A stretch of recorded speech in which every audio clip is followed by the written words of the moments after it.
My 12-year-old daughter texted my mom, saying she felt sad that grandma forgot her birthday. Mom replied, "We need space. Please don't reach out anymore." My dad even liked the message. So I just paused payments on every shared account used for flights, rent, and bills. Next morning, 97 missed calls. My name is Elvis. I'm 34. I pick up trash for the city. I'm a husband to Maya and a dad to Kara, who just turned 12 and still leaves glitter on everything she touches. I wake up at 4:10 a.m., drink gas station coffee, and ride the same route past the same cracked sidewalks. I know which alley cats are mean and which ones just put on a show. I know when the bakery tosses out yesterday's bread and which block always forgets to break down boxes. I'm not the golden anything in my family. Never was. If there's a spotlight, it's on my sister, Lila. She's the one with the big smile and the nice shoes and the job title my mom loves to say slowly, like she's tasting chocolate. Marketing director. Meanwhile, I'm the guy who comes to dinner in his work boots and gets asked to take out the trash on the way out. That's not a metaphor. That's exactly what happens. I used to think it didn't matter. I told myself, who cares who's the favorite? I had a wife who laughs at my dumb jokes, a kid who still holds my hand crossing parking lots, and a job that pays on time. You learn to find pride in a clean alley. In a bin you leave better than you found it. But families don't forget their hierarchies. They rehearse them. Last Sunday was my mother's favorite kind of day. Too many folding chairs and not enough room to breathe. We were at her house for a little barbecue, which meant I'd be grilling while my dad hovered and told me the coals looked weak. Lila was late, as usual, and when she finally breezed in with sunglasses on her head, everyone lit up like the Pope arrived. She brought cupcakes with those shiny sprinkles. You know, the ones that look like ball bearings. My mom clapped. "Lila, gorgeous. You shouldn't have." I came in holding a foil tray of chicken I'd marinated overnight. "Smells nice," Mom said, then added, "Elvis, put it there. We'll see if it isn't too salty this time." Maya touched my elbow under the table. I smiled anyway. I always do. Kara sat next to me, playing with a straw wrapper. She was quiet. My mom leaned across her and said, "Where's my birthday girl?" Kara mumbled, "Next week." And Mom nodded like she knew, except I'd reminded her 3 times this month. Lila plopped down and started a story about her boss taking her on a last-minute work trip. My dad asked her what airline, and if she liked the lounge, and whether business class was worth it on short flights. I said, with a little laugh, "Must be nice," and Mom said, "Well, she earned it." Then she asked me if I was still on the trucks, like I might have been promoted to prince since Tuesday. I said, "Yep, still on the trucks." "Good," Dad said. "Honest work. Builds character." He said character like it was a consolation prize. While I flipped chicken, Lila wandered out and nudged me with her hip. "You smell like smoke," she joked. "Don't hug me later." Then she giggled and went back inside. I stood there over the grill with the tongs in my hand and that warm, dumb feeling in my chest that I know too well, like I'm a prop in their nice family photo. The background guy, the reliable one, the one who drives, pays, lifts, and leaves first. We ate on paper plates. Kara told a story about a class project and got one polite nod. Lila said she might go to Seattle next month, and the whole table hummed with follow-up questions. It was like watching the weather change inside.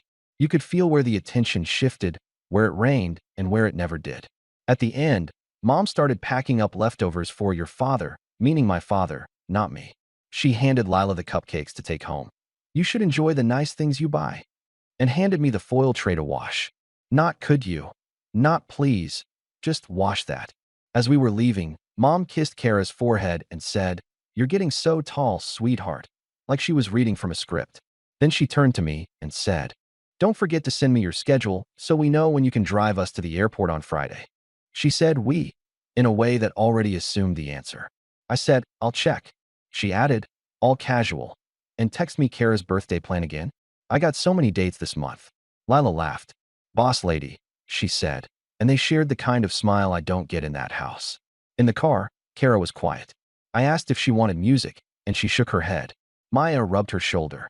At a red light, I watched my mom in the rearview mirror shrinking in the distance, still standing on the porch, waving at Lila's car. It's a small thing, that shrinking. But that's how the big things start. With small things that pile up like trash bags no one wants to claim. That night, Kara asked if she could use my phone to show Grandma the art project she made. "I'll text her the picture," she said. "Maybe she'll hang it up." "Sure," I said, and handed it over. She typed. She smiled. She waited. Minutes passed. The screen lit up with a reply from my mom. and the expression on Kara's face changed in a way I can't unsee. She didn't cry. She just went very still, like a sound cut out of the room. "Everything okay?" I asked. She nodded. "Yeah." Maya looked at me over Kara's head with that small, tight look. "Later," she mouthed. The night ended with dishes and quiet. But something had shifted. I could feel it. Like the bin was full and the lid wouldn't close anymore. And somewhere between the last plate and the hallway light, I understood. The next time they asked me to carry the load, I wasn't going to do it the same way. Money has always been the family language, even when people pretend it isn't. I make a public salary you can look up. It doesn't shock me. I'm not embarrassed by it. It's steady. It feeds us. Maya works part-time at the library, 2 shifts a week, so she can still pick up Kara after school. We share a checking account that handles rent, groceries, utilities. Then there's the other pile, the family apps and shared travel cards I got bullied into because you have the best credit. Elvis, you're so organized. That's how I ended up co-signing the flight card my parents use only for emergencies and the apartment lease add-on for short-term stays when Lila needed a crash pad near work. It started small. It grew roots. 3 years ago, my dad had a procedure. "Nothing major," he said. He handed me a half-completed application for a medical travel card and said, "Just fill the rest. It's easier if you do it." He added, "We'll pay you back." I believed him. I wanted to. Payments came, slow, partial, then "we'll catch up next month." I didn't chase. I just kept paying the minimums so their credit wouldn't tank and sink my own. And then there were flights. The first was a funeral. Okay. Then a must-see deal to Vegas for their anniversary. "It's just points," Mom said. It wasn't points. It was cash that came from my end of the app. When I brought it up, my mom said, "Elvis, please, don't nickel and dime family." Dad called me overly literal. Lila said, "You worry too much. You're such a spreadsheet." It became normal to get Venmo requests from Lila labeled Uber for Mom or snacks for Kara when Kara hadn't even been there. If I pushed back, I got voice memos with heavy sighs. "You know how Mom is. Just cover it. I'll sort later." Later was a ghost. I'm not perfect. I've borrowed, too. Once, for new tires in the winter, I asked my dad for $200 to tide me over. He brought it up the next 6 months like I'd taken a kidney. "How's the tire money?" he'd ask at birthdays, like a joke with a blade. Meanwhile, Kara grew older and more aware. She stopped asking Grandma for sleepovers because Grandma's always busy. Busy looked like hair appointments and Lila's office parties. When Kara won a little art contest at school, my mom posted a photo Lila sent her of Lila's coworker's kid and captioned it, "So proud." She corrected it later, but only after Maya texted her twice.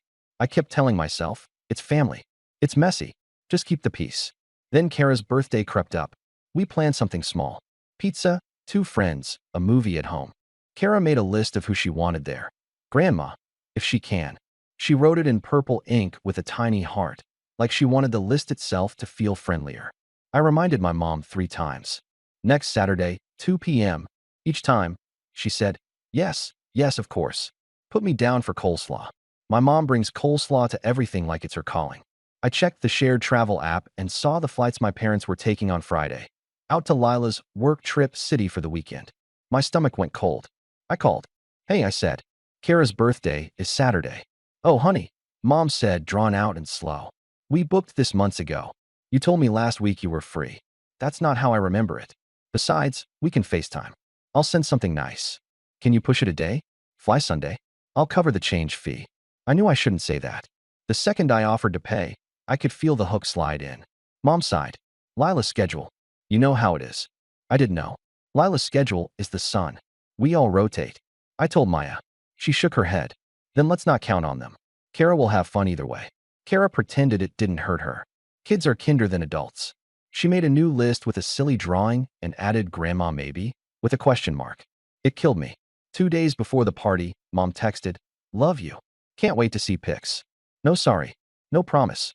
Just vibes. Friday night, I saw the flight charges go through on the shared card. A notification popped up on my phone like a tiny punch. I washed the dishes and tried to be grateful for what we had. I kept repeating, "It's just a cake. It's just a Saturday." The day came. Balloons taped to the doorway. Kara's 2 friends showed up with handmade cards.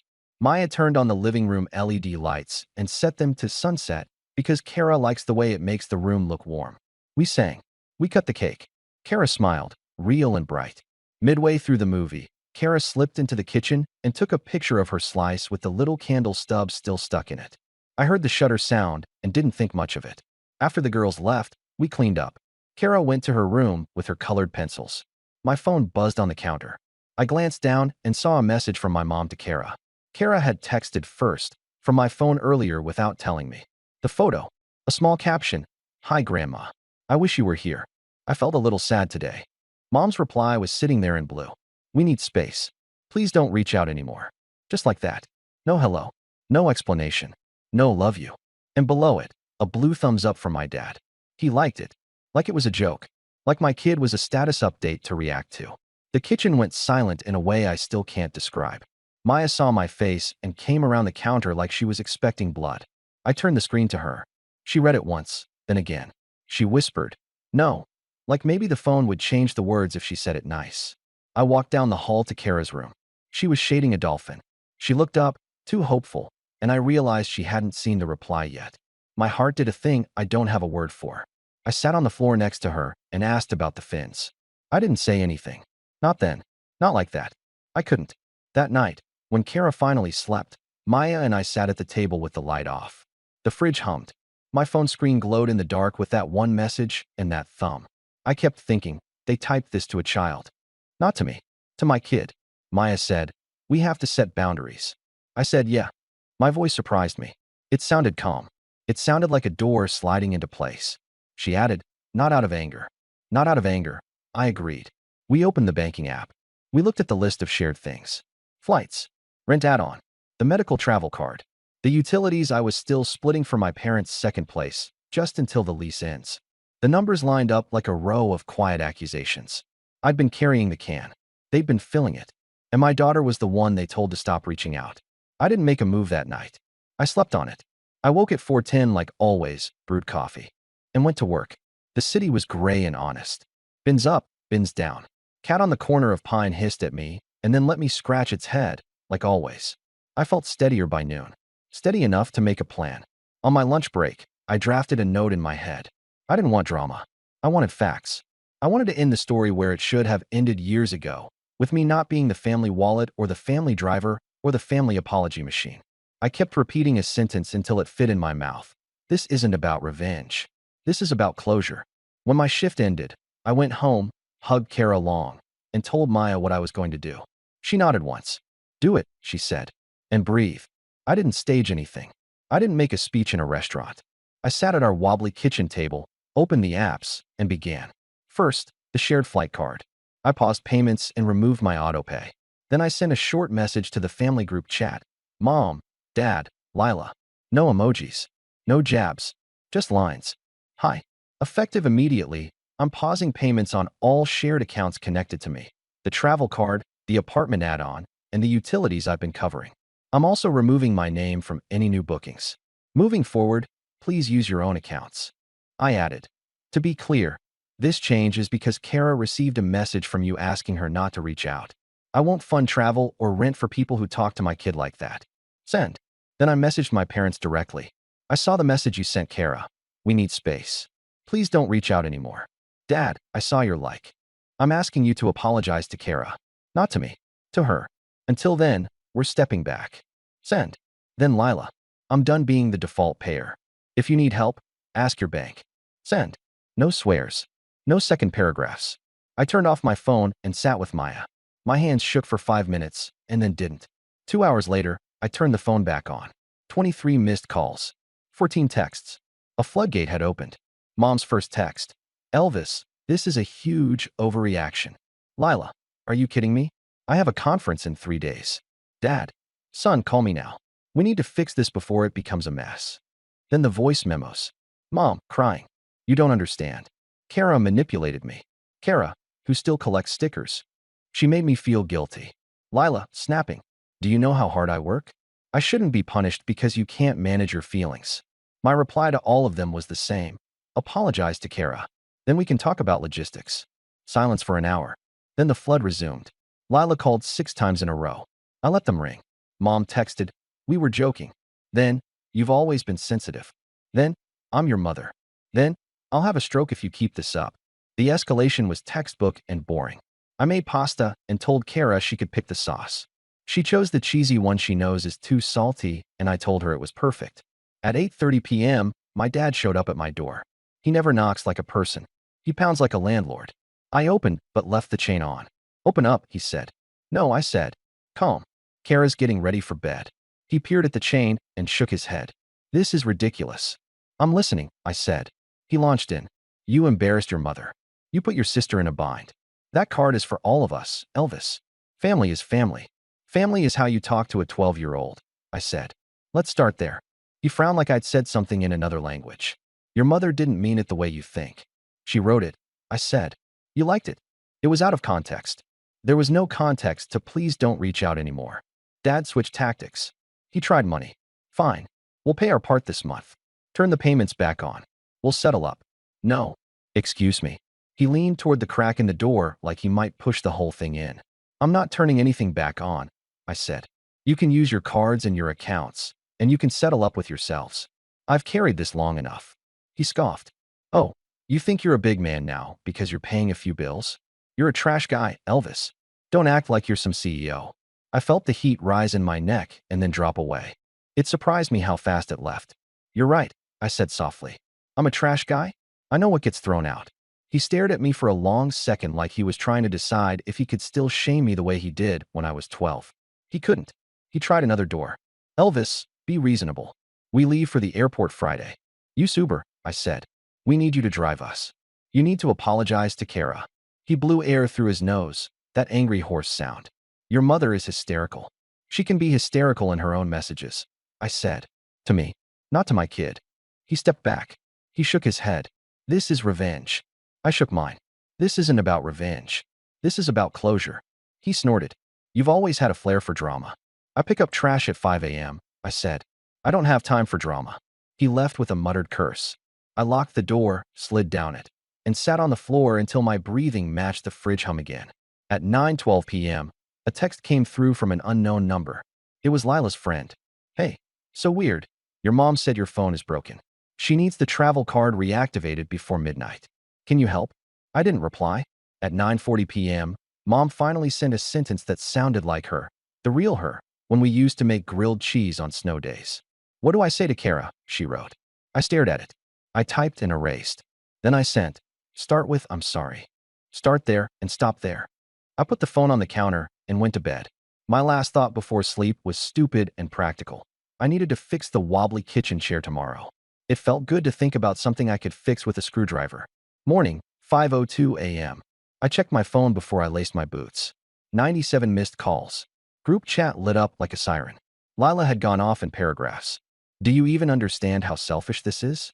I have work travel." She used all caps like it was a legal requirement. Mom had sent alternating crying emojis and heart emojis and a photo of her with Kara when Kara was 5, like nostalgia could do paperwork. My dad sent a single line. "We'll remember this." Underneath those, one new message from Mom to Kara. "I'm sorry I hurt your feelings. I love you. I shouldn't have said that. It wasn't perfect. It wasn't enough.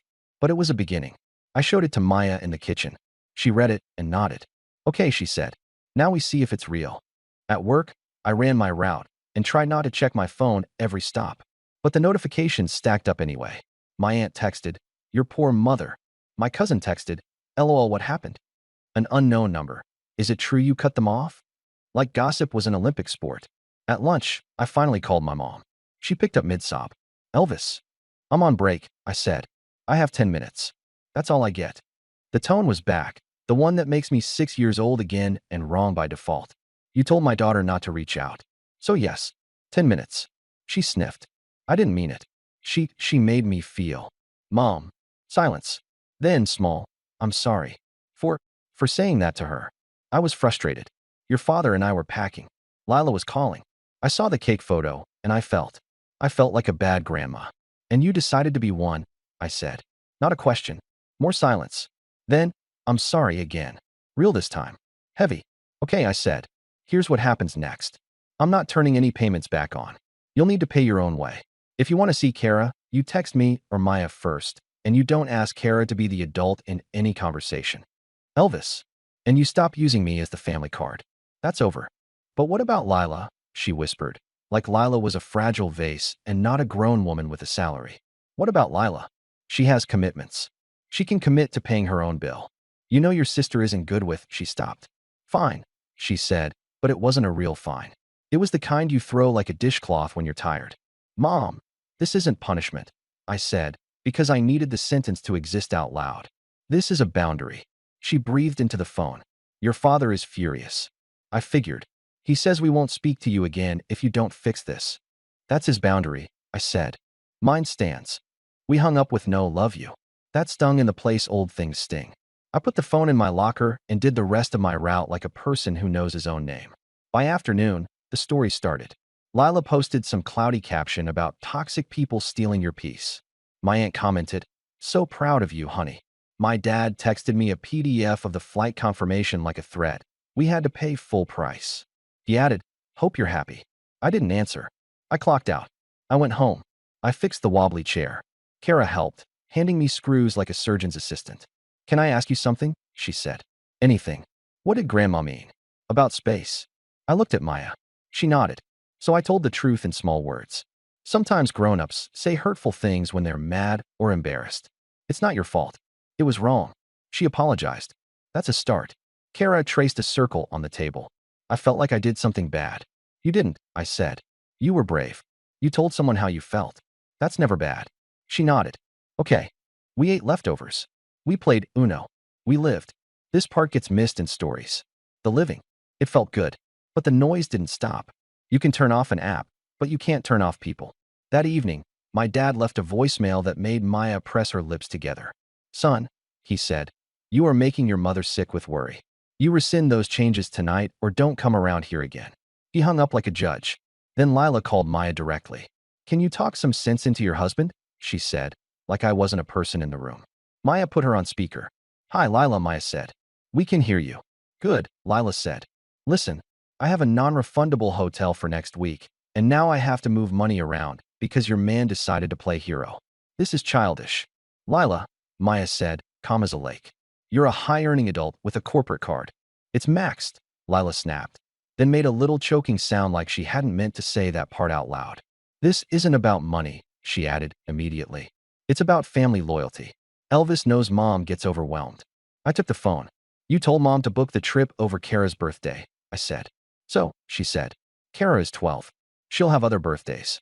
I don't remember setting the phone down. I just remember my vision narrowing for half a second and then widening. "We're done here," I said.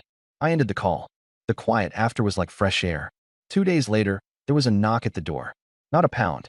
A knock. My mom. No makeup. She looked small, which was confusing. She held a plastic container of coleslaw like it might be a passport. "I came to see Kara," she said. "If that's okay." Maya glanced at me. I opened the door wider. Mom looked around our living room like she'd never been inside. She saw the birthday banner still drooping in the corner. She pressed her lips together. "Where is she?" "In her room," I said. "You can sit. I'll get her." When Kara saw her, she paused like she might run the other way. Mom sat on the edge of the couch and patted the cushion next to her. "May I?" she asked. Kara looked at me. I nodded. Mom took a breath. "Kara, I said a very mean thing. It wasn't true, and it wasn't fair, and I'm sorry. I was jealous that I wasn't there, and instead of saying that, I tried to make you smaller. That's not what love does." Kara listened like a tiny judge. "Okay," she said finally. Then, softer, "Thank you for saying that." Mom nodded fast. Tears came. Real ones. She didn't ask Kara to make her feel better. She handed Kara a wrapped present. Just one, small. A sketchbook. "I thought maybe you could draw, me being nicer." She tried to joke, and it landed clumsy but not awful. Kara smiled a little. "I can draw dolphins," she said. "Maybe you want a dolphin." Mom laughed. "I'd drown." Kara nodded, satisfied. Then she got up and went to her room. The audience had dismissed itself. Mom stood. "I'm going," she said. "Thank you for letting me." She put the coleslaw on the coffee table and made a face. "I know," she said. "I always bring that." At the door, she turned back. "I can't fix your father," she said. "Lo, he's him. But I can fix me." "Good," I said. "Start there." Friday, for 10 a.m., route as usual. At home, the family chat showed Mom and Dad at the gate, scowling. No lounge, no priority. "Dad, we managed." I typed, "Good," didn't send. Kara wanted pancakes. I burned the butter. She ate them and said they were perfect. I believed her. I didn't become someone new. I still wake early, smell like the truck, stack rent in labeled envelopes. But the house is quieter, my shoulders lower. The phone doesn't own me. Shared accounts, closed. I sat on hold, said, remove me. Got the email. You are no longer responsible. Like dropping a backpack. Mom now texts Kara, hi sweetie, love you. Sometimes Kara answers, sometimes not. Her choice. Dad hasn't apologized. Lila flew anyway. We talk less, and it cost me nothing. Not revenge, closure. I stopped paying and told the truth. No one treats my kid like a bill. We cook, read, fix small things. I'm Elvis, with a clean route, a daughter who draws dolphins, a wife who says breathe. My own switch is on.